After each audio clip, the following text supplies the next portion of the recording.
As the new year is approaching, I know a lot of us are going to be on our new year, new me journey. If you're like 150 million other Americans where you have no credit or bad credit, you may want to watch this video to gain a few new tips to help you build your credit into this new year.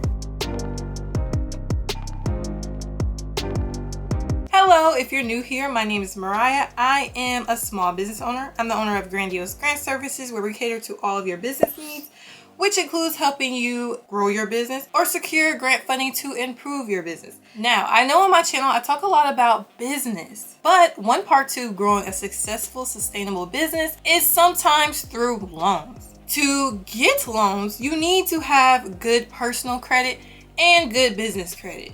Well, in this video, we're going to be talking about just personal credit. I am an 800 scorer.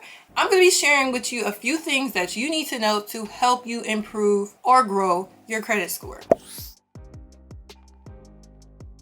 If you don't have any credit at all, I recommend that you go out and apply for a small loan. In the beginning, once you secure your new loan, you are going to want to keep that account open for its whole term. Now, if you get a loan for $500 for 6 months, you're going to be paying $75 or $80 every single month on time for 6 months. Don't pay it off early, and that's going to help improve your score significantly. Then, in the future, if you are needing a loan for emergencies, it's going to be a lot more easier for a lender to want to lend to you again if you did right by your loan.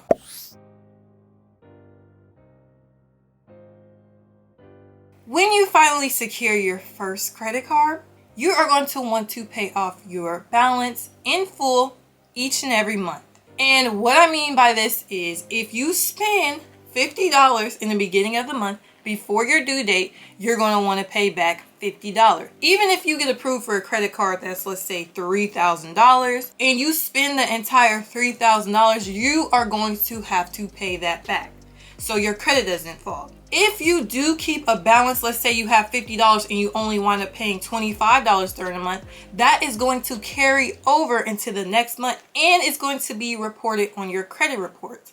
That can drop your credit score significantly. Now, to stay on top of things, make sure you're only spending on your credit card what you can pay back in full during the month. Don't go all crazy with your new credit card. Be responsible, because it's going to be more rewarding in the end when you do the right thing regarding your credit card.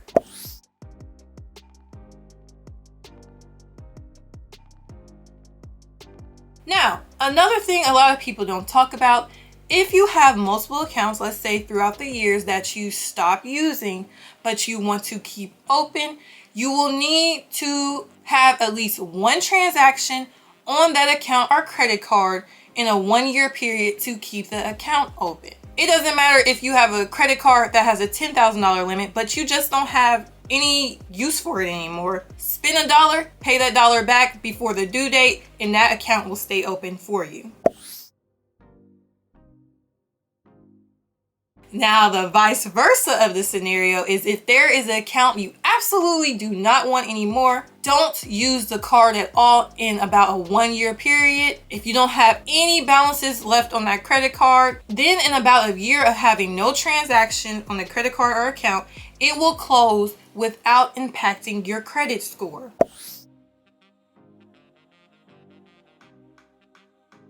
Make sure you are only using 30% of your credit card utilization every month. Let's break it down. If you have a credit card with a limit of $100, you are only going to be wanting to use 30% of the credit card, which is $30 every single month. Don't be going out and maxing out your credit card. That just shows that you are very irresponsible with your credit cards, okay? So it is even better if you can keep it under 10%, because credit bureaus, lenders, or whoever that pulls your credit report is going to take notice that you are responsible because you're not constantly maxing out your credit cards. Even if you're good at paying your balance off each and every single month, it shows better when you can pay it off every single month and you're keeping it under 30%.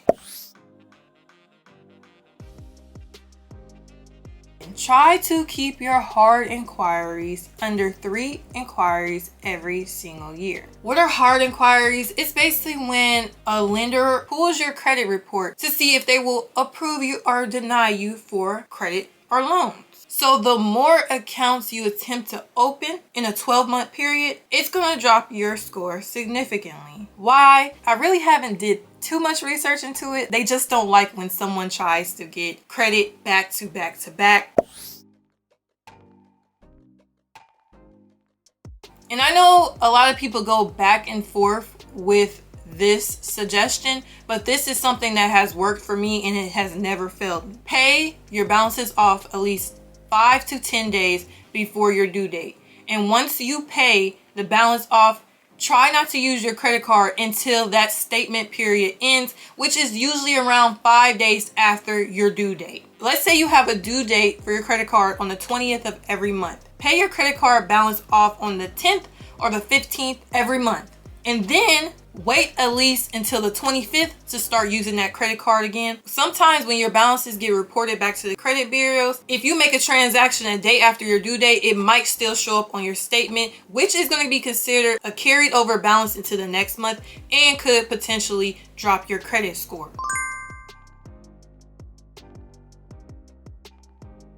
If this video helped you out, make sure you give me a like. If you have any questions about credit, comment them down below and I'll try to answer it to the best of my knowledge. Now for more, make sure you subscribe.